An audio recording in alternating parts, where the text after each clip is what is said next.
কাল রাতে আমাদের হলো বাউনি পুজো আর সকালে হবে মক্কর দেওয়া।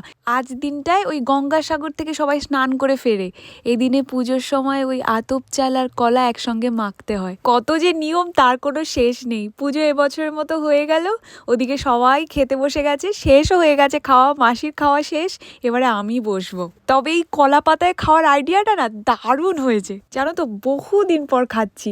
আগে আমাদের এদিকে অনুষ্ঠান বাড়িতে কলা পাতাতেই খাওয়া হতো, তারপরে তো এলো শাল পাতা, আর তারপরে এখন তো বিভিন্ন রকমের কাগজের প্লেট। এই পাতায় খাওয়ার মজাটাই আলাদা। আজকে প্রচুর মেনু, মানে এরপরে রয়েছে আবার পিঠে। পিঠে খাওয়ার জায়গা তো আমার পেটে নেই, তাও একটু নেব, সবাই মিলে খাবো। আজকে 4 রকম পিঠে করেছে দিদা। পুর পিঠে, খুলি পিঠে, সরচুকলি, আর আছে তেলে পিঠে। সব কটা পিঠে দুর্দান্ত হয়েছে, তবে আমি এই গুড়টাকে কিছুতেই পাতায় রাখতে পারছি না, খালি পড়ে যাচ্ছে।